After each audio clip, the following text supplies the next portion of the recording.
A lot of people go through life doing things badly. Racing's important to men who do it well. When you're racing, it's life. Anything that happens before or after, it's just waiting. Matt Williams got a brilliant start from the third row of the grid. He's gone, he's hit him, he's straight off at the chase. And a half-second lead. Oh, with the sizzling colour in the background. He has it. Oh, he's round on the last lap. There's a massive, massive accident. Next to the inside, what a move, what a move.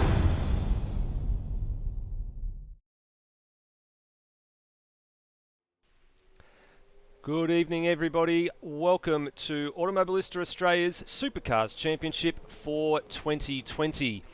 We are 5 rounds in, and 4 rounds in actually. Tonight is the 5th round, and by the time we are done with racing for tonight, we will be approximately 1/3 of the way through this championship season.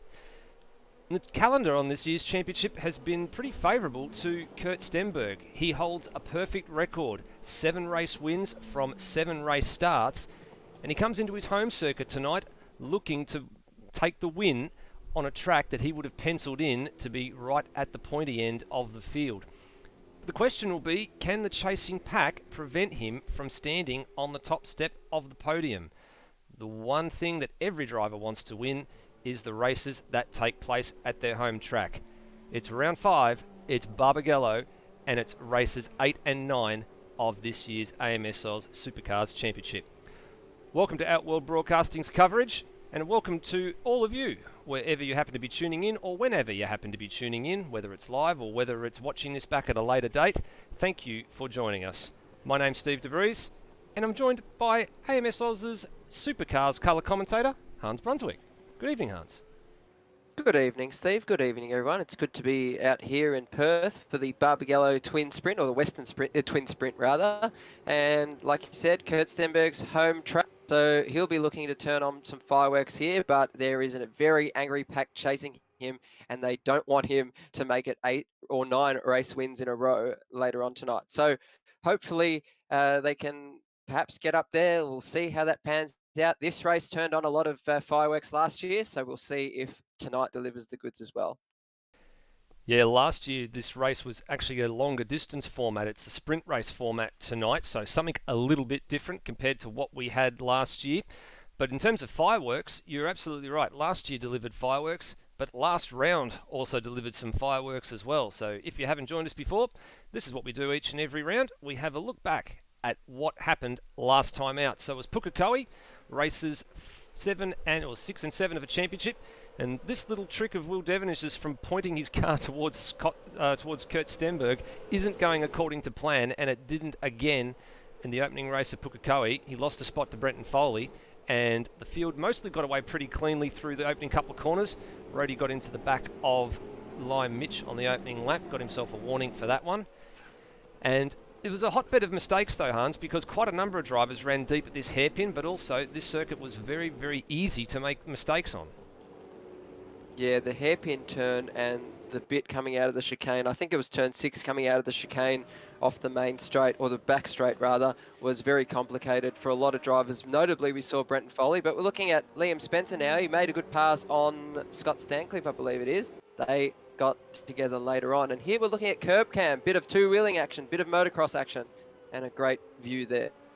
Yeah, one of the best things about that circuit was seeing a lot of cars getting up on 2 wheels. Foley has not been driving his best, as he's quite blatantly put it, offline, and he was making quite a few mistakes.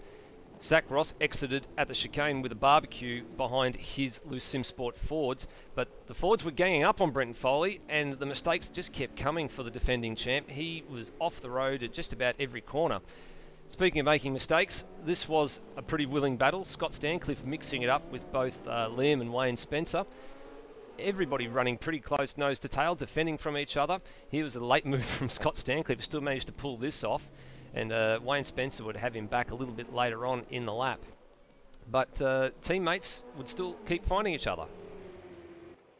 Yeah, 2 of the CRE cars got into a battle with each other. This is Turmo and Liam Spencer. Liam Spencer putting in a good showing as a super sub driver. Now here is Wayne Spencer. This is Dad getting fired off by Scott Stancliffe, I believe it is, at some point, or rather had a bit of a disaster there and couldn't make the pass. And back to the lead now, where this battle went on for a while, Steve, didn't it? Yeah, it did, and eventually something had to give, and it was Will Devonish who made the mistake down at 5 and got into Stenberg, but they didn't lose too much time because they were so far out in front of the lead pack that they were able to get going, and the wind went out of Will's sails at that point in time. Foley, meanwhile, was still doing his best to hang on to a podium spot, but turn 6, getting it sideways for Foley like he likes to do, was not the recipe of choice there for him, and he would cede position to Mitch Hathaway, who'd go on to take third at the end of it all. Another win for Stenberg, though, comfortably ahead of Will Devonish in the end by a couple of seconds, and this battle for 3rd, 4th and 5th went right to the wire. So have a look at this. Pete Savage just narrowly missing out on getting Brenton Foley at the line for 4th. So race results out of that first race. Stenberg, 2.1 seconds the victor. Back to Mitch Hathaway, Foley and Pete Savage, just separated by less than a second, 3rd through 5th. Only 8 cars getting home on the lead lap, the last of those being Termo for the CRE team. And Liam Spencer still doing a pretty good job in the top 10 yet again. Lewis Wedding the end of the top 10. We then had a bit of a break and we got going for race 2. And it was more of the same from race 2. The start procedure from Will Devonish didn't quite work out, but he did manage to stay in 2nd place. He slotted right behind Kurt Stenberg, and we saw Brendan Ross make a pretty good move on the outside of Mitch Hathaway going into turn 2. And a bit of disaster here for Kurt Stenberg. Got it sideways and he had Devonish right on his hammer, and Devonish managed to get past. Yeah, he sure did, but then the disaster started to unfold behind him. Scott Stancliffe getting into Liam Spencer, and then secondary contact here for Liam Spencer as he tried to get going again. So both drivers seeing the steward's wrath after that particular exchange. But then this was the defining moment of the race. Only a pass had just been made at the hairpin here with Devonish and Stenberg going side by side, and then a lap later this happened. Stancliffe into the back of Wayne Spencer.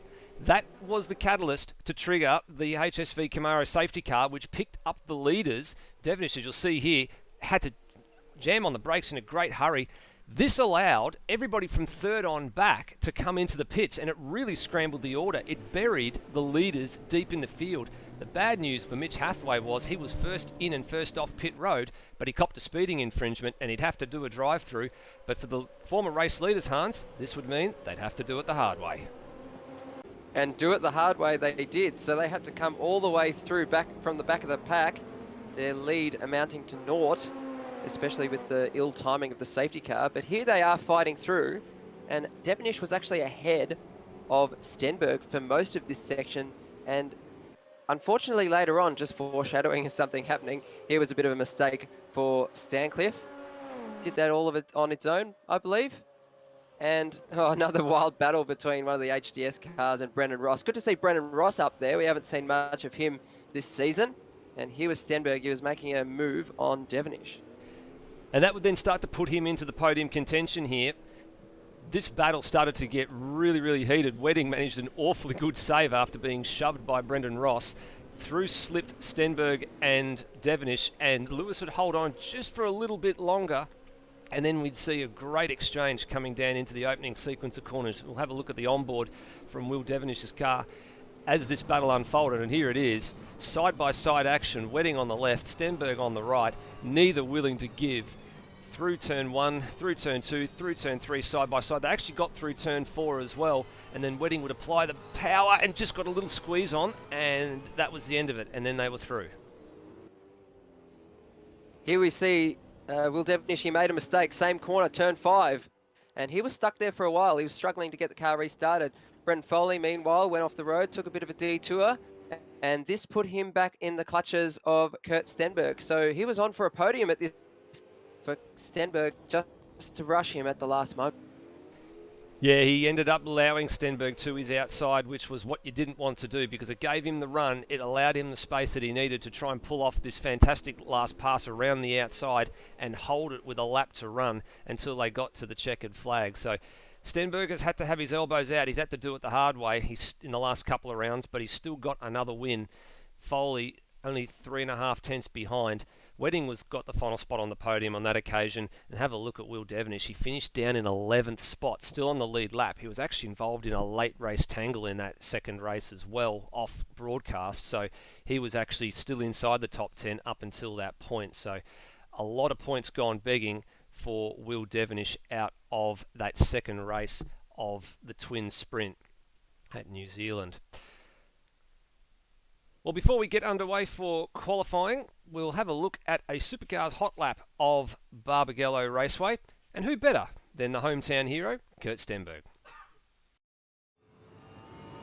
Hi guys, I'm Kurt Stenberg, driver of the number 47 Trans-Tasman Racing Commodore, and today I'll be taking you on a lap of my home track, Barbagallo Raceway in Wanneroo. As the second shortest track on the calendar, it's very important to maximise every single corner. So we go hard on the brakes into turn 1, this long 180 degree right-hander. I try to stay middle of the road in second gear to get a good exit up this hill, where you want to be as flat as possible through these fast S's. Get up to 5th gear before hard on the brakes for this long left-hander. Well, I try and stay middle of the road, double apex, get a good run up the hill through this sweeper into 4th gear through Barbagallo sweeper. Now we come over this hill to one of the most unique corners in Australia, Cold Corner or the Bowl. I try to carry 3rd gear through here, very important to get a good exit as it's actually deceivingly steep. This track is actually the second steepest track outside of Bathurst, surprisingly, despite its short length. So we come down the short back straight into one of the hardest braking corners in Australia. Through here, I take it in 3rd gear, use the exit curb as a motocross berm, and we're across the line, and that is the lap of Barbagallo Raceway. Thanks everyone, and I hope you enjoy the racing.